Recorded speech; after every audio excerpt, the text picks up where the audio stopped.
반갑습니다, 여러분. 게시탐정 장현도사입니다. 중공 특무비사 오늘 8번째 이야기입니다. 제목은 고문 기술자도 고충이 있다라는 참 웃기지도 않는 제목인데, 지난 시간에 정말 이 공산당 특무기관의 그 고문 기술자의 아주 무시무시한 고문 이야기가 나왔었습니다. 오늘은 이 사람이 또 나도 나름대로 이런 고민이 있다고요라고 털어놓는 이야기인데, 글쎄요, 썩 설득력 있는지는 모르겠습니다. 근데 이 공산주의자들의 약간 심리적인 상태와 그 마음가짐, 그리고 그 기반에 있는 유물 변증주의와 소위 무신론이라는 것이 얼마나 사람을 악독하게 바꿔놓는지, 거기에 대해서 다소간 엿볼 수 있는 이야기이기 때문에 이제 이야기 속으로 한번 들어가 보겠습니다.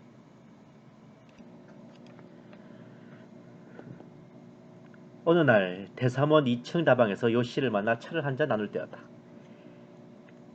에이구, 제기랄까. 다른 직업으로 밥을 먹을 수 있다면 이런 것은 이제 그만둬야겠어.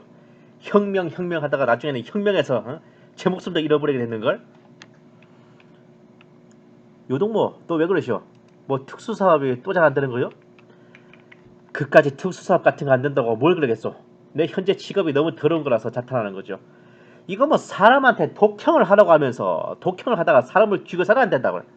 사람이 죽으면 자백을 못 시켜야 되고, 자백을 못 받으면 직무 완수를 못하고, 독형을 가한 의미가 없어지고만이 기막힐이라뇨? 그것도 시간의 여유나 좀 주면서 하라고 한다면 또 좀 쉽겠는데, 이건 뭐 조그만 인정사정도 없이 이틀 이내에 해라, 24시간 내에 책임 완수를 해라, 어떤 데는 12시간 내에 완수해라, 혹은 더 단시간 내에 해내라고 불변하게 내리니 이거 정말 견디겠소?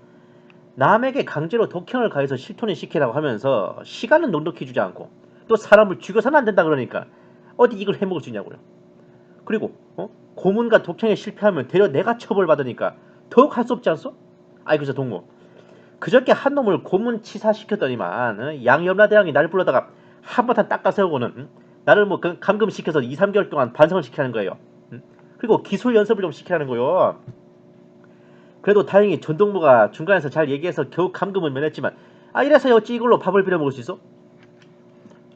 동무가 죽인 것은 어떤 사람이요? 그건 또 무슨 사건인데? 그건 장봉민이라는 국민당 특무 사건이었어. 그는 모삼이 계통의 도주 사건에 관련된 장택민의 동생이었어. 북사천로에서 주범인 도주를 체포한 이후에 아무리 그를 설복해도 효과가 없기 때문에 내가 한번 파피절골에 고문을 하니까 비로소 그는 국민당 특무조직 관계를 자백하더군요. 그리고 서상달, 하패복, 장택민 등 10여 명의 주소를 차례차례 실토를 했고, 그네들이 비밀리에 은닉하고 있던 무전기는 이미 1950년에 하패복의 집으로부터 장택민의 집으로 옮겨놨었어. 바로 행동대가 장택민의 집을 수색할 때는 이미 벌써 그는 집을 다녀간 뒤였는데, 그놈에게 사신이 붙었던지 난데없이 그의 동생 장봉민이가 장택민의 집에 찾아갔다가 행동대한테 붙잡히고 무전기도 압수해가지고 왔고, 그 밖에 합회복 등 1천여 명을 아예 일망타진해버리고 말았죠. 그래서 수색망을 뚫고 도망친 장택민을 붙잡으려면 그 단서를 잡고 행방을 추적해야 하겠는데, 그건 장봉민을 들볶는 수밖에 없단 말이오. 근데 우리가 조사한 바에 의하면 이 평소에 장씨 형제는 매우 사이가 좋았고 또 내왕이 찾았다는 것을 알게 됐을 때, 우리는 장봉민이 아무리 보잘것없는 소상일지라도 국민당 특무조직과 아주 아무런 관련이 없다고는 단정이 안 됐어요. 또 서로 장봉민이 특무조직에 가담하지 않았다 하더라도 장택민이 반드시 친척 직위관계를 이용해서 숨어있을 거라고 추측했죠. 그런데 그거의 친척 직위관계를 그가 전부 알고 있다고는 생각되지 않았으므로, 만약 24시간 동안 그를 설복하여 그가 자기 형의 체포를 돕지 못할 때는 양 부장의 결재를 받아가지고 나에게 고문을 시켜 12시간 안으로 문제를 해결해서 장봉민의 형이 상해로부터 도망치지 못하게 할 계획이었어. 그러나 근본적으로 국민당 특무조직과 관계가 없다고 거부할 뿐만 아니라 자기 형의 체포 공작에 협조하는 것도 완강히 거절했단 말이오. 그 이유는 장봉민 자신은 보수적인 상인이기 때문에 3강 5륜을 상해서라도 자기 형님이 특무 아니라 강도라고 해도 아우로서 형님을 모해할 수 없었으며, 또 형님의 친척 직위도 모두 자기가 잘 아는 사이이기 때문에 더 이상 누구 하나 끌어넣을 수 없다는 말이고, 또 어느 누구의 집에 숨어있는지 또 전혀 모른다는 거요.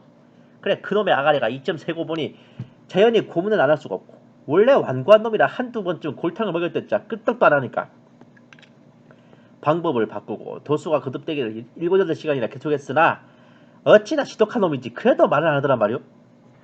누구의 집에 숨어 있는지 모른다. 내가 죽으면 죽은지 함부로 남을 끌어낼 수는 없다. 나는 모른다. 계속 똑같은 소리만 하니까 조금 더 사실을 말 안 하니까 나중에는 할 수 없이 거꾸로 매달아 놓고 약 서너 시간 지나니까 처음에는 죽는 소리 하고 신음을 하더니 나중에는 기자료가 맙디다. 그래서 좀 이따 풀어놓으니까 아주 뻗어버리고 말더란 말입니다. 이렇게 실패했단 말이오. 조금 주의 못한 까닭에 그놈을 죽이고 그놈이 죽고 나니 몇 달 동안 내사하던 일에 실마리를 잡을 수 없게 되고 따라서 염라대왕은 야단을 하고 그저 참 이것도 못해먹을 짓이오? 아참 근데 오늘 새벽에 그놈의 형 장택민을 붙잡아 왔다란 말이오. 그 자식 역시 천당이나 지구로 갈 날이 멀지 않을 거요? 여동무 노형의 말씀을 들으니 그 참 야단났구려. 진범은 아직 사형을 안 받았는데 가짜인 엉뚱한 생사람을 죽였으니 이런 원사 사건에 당신이 현재 소송을 안 겪고 처벌을 안 받는다 하더라도 장차 노형이 죽어서 염라전에 갔을 때 억울하게 당신 손에 죽은 그 원기들이 그대로 둘 줄 아시오? 노형을 그때 펄펄 끓는 기름 가마솥에다 집어넣으면 어떡해요? 당신 무섭지 않소? 그렇자 너 기분 나빠 죽겠는데 이거 뭐 진동무 왜 불나집에 퀴즈를 하는 거요? 노형은 노볼셰비키 아니요? 유물 변증론자 아니란 말이오. 그래 그것이 어쨌단 말이오? 동무 왜 또 갑자기 그 빌어먹을 유물론이란 말이오? 아하 그게 아니라니까요. 이제 내가 내 말 좀 들어보시오. 당신 노볼셰비키고 유물 변증론자 즉 근본적으로 무신론자 아니냔 말이오. 그런데 뭐 원기가 어떻고 기름가마가 어떻고 그게 다 대먹자는 수작이오. 무신론자면 무신론자답게 현실 속에서 사는 대로 살다가 죽으면 그뿐이란 말이오. 죽어버린다면 무슨 내세가 있고 염라전이냐 말이오. 진동무 내 말에 틀린 말이 있어? 그럼 사실 따지고 보면 그렇지도 않은가? 옛날에 나도 왕정이에게 공작해 줄 때는 역시 하나의 유신론자였던 것이 틀림없지. 그땐 참말로 나도 유신론이 무엇인지 무신론이 무엇인지 누가 개뿐이 알았어요? 원래가 사람을 죽이면서 출세한 놈인데. 그런데 이런 염라대왕 같은 나도 어머니 앞에서는 꼼짝 못하는구려. 왜냐하면 우리 어머니 말이요 나의 내세를 생각해서 항상 기도를 하시고 연부를 외우면서 야야 인간이란 내세가 있단다. 이 다음에 네 자손들을 생각해서 사람 때리지 말고 죽이지 말고 음덕을 쌓아야 하느니라. 내가 평생을 두고 연부를 하는 것도 너희들 때문이다. 너희들 삼형제를 곱게 키우지 못할까봐 부처님께 도움을 구한단다. 이런 어머님의 교훈이 참말로 나한테 내세와 자손들을 생각하게 되니 정말 공작에 차이가 생기더만요. 그래서 나중에는 왕정이 정부당국도 나를 나고분자로까지 비평하더란 말이오. 아니 그래 이 요대왕의 살인성씨가 나고분자라고요? 다행히도 그 다음에 공산당의 세상이 되니 공산당 교육을 받고 새로운 인생관과 주관을 갖게 되어 무신론에 통하게 되니 그전과 같이 그 무슨 정신이나 사상상으로 아무 고려할 것 없이 사람을 또다시 마음대로 치고 죽이게 되더란 말이오. 그러다 역시 뭐 염라대왕의 염라대왕으로 되고 말았죠. 이제 사람 때리고 죽이는데 뭘 생각하겠어요? 내세가 있어 신이 있어. 사람대로 살다 죽으면 그뿐인데. 그러니까 이 살다가 죽으면 그뿐이다 생각하다 보니까 이 사람 다루는데 도가 지나치고 도가 지나치니까 생사람 목숨도 파리새끼 잡듯이 잡더란 말이오. 듣고 보니 동무의 말도 일리가 있어. 근데 동무 만일 백성들이 방금 당신이 말한 그 전후가 도착된 말을 들었다면 현재 인민정부를 과거의 왕정이 정권이나 일본 정권보다 몇 갑절 더 무서워할 것이오. 나는 기분이 상하여서 두 눈을 감았다.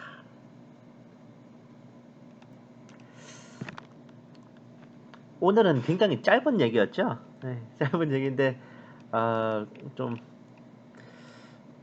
큰 사건과 함께 뭐 이런 고문 기술자들은 어떤 마음으로 이런 일을 하는 걸까라는 것에서 약간 마인드를 엿볼 수 있었어요. 보면 고문은 막 혹독하게 해라 하면서 그러다가 사람을 죽이지는 또 마라.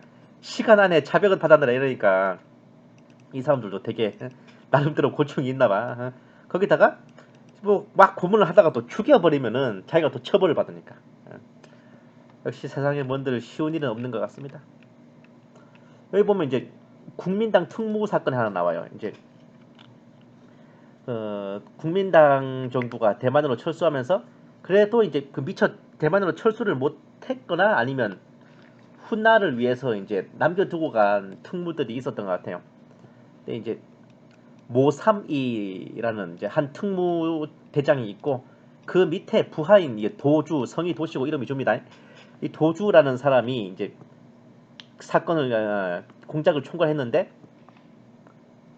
이 도주가 잡혔어. 잡혀가지고 아무리 설득해도 이제 안 먹히니까 파피절골, 그러니까 살 껍질을 벗기고 뼈를 부스러뜨리는 고문을 했다는 겁니다. 예. 그러니까 이 그 도주라는 이 중간 지휘자가 자백을 한 겁니다. 이것 때문에 이제 거기 속해 있던 특무 요원들의 그 명단이 다 실토가 됐고 무전기도 뺏기고 이 사건으로 체포된 국민당 특무들이 1000명이나 된다고 해요.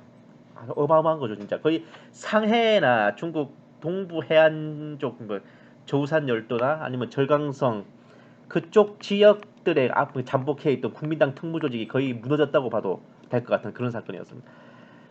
그러다가 이제 도망친 한 사람을 잡기 위해서 자기 동생을, 그 사람의 동생을 잡아들여서 이제 자백을 받아내라 한 건데, 어, 거꾸로 매달아 놓고 이제 서너 시간 정도 지나니까 이 사람이 죽었다는 겁니다. 근데 진한파가 얘기하죠. 네가 그렇게 하고 나중에 죽어가지고 네가 무사할 것 같냐? 어?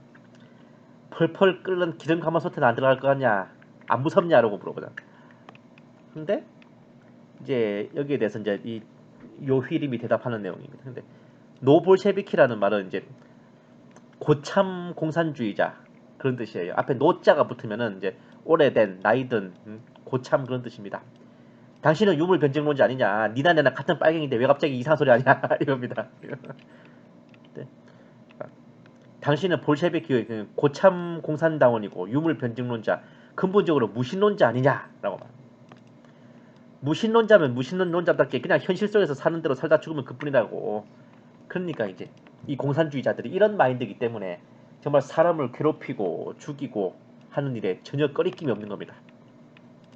이 사람도 이 고문기술자 요희림도 자기 어머니가 항상 이제 막 절에 열심히 다니면서 내세를 생각해서 사람들한테 잘 대해줘라, 괴롭히지 마라, 그렇게 가르쳤을 때는 이걸 그런 함부로 이렇게 공작이나 남들 고문하는 거를 못 하더란 말입니다. 이 사람이 그걸 생각하니까. 그러다 보니 나중에 왕정이 정부에서도 이 새끼 왜 갑자기 일을 삐꾸러 가냐 이렇게 막 비난을 받았다니까.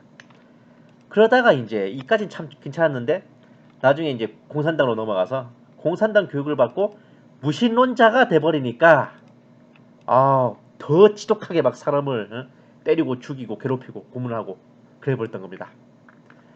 이 공산주의자들이 우리가 뭐 조국이나 뭐 윤미향, 뭐 문재인 할 것 없이 이런 공산주의자 하는 거 보면 뭐 왜 뭐 김정은이나 뭐 이런 놈도 그렇지, 북계 놈들도 그렇고 어떻게 사람이 저지랄을 하지? 라는 생각을 하는데 그 이유가 바로 근본적으로 무신론에 있습니다. 신이 어디 있어? 내세가 어디 있냐? 바로 이런 마인드에 있는 겁니다. 공산주의자가 된다는 것은 결론적으로 이제 무신론, 하나님도 없다, 천당과 지옥도 없다 이런 사상을 받아들인다는 거예요. 즉 흔히 우리가 좌파 기독교인이라고 하는 거, 기독교인이라면서 이런 좌빨들에 물드는 사람들, 그런 사람들은 근본적으로 기독교인 아닌 겁니다. 공산주의자가 된다, 좌빨이 된다는 건 곧 하나님도 없다고 스스로 인정하는 건데 그런 사람이 어디 기독교인일까?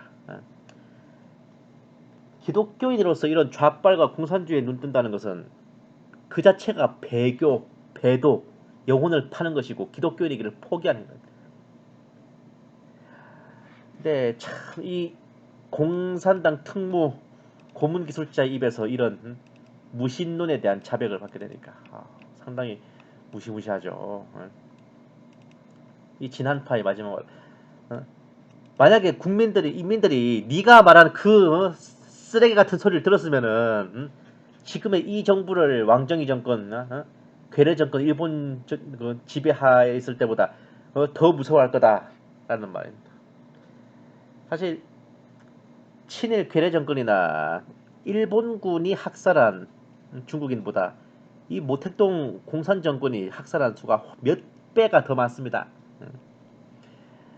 에휴, 역시 공산주의는 백해무익하다. 뭐 그런.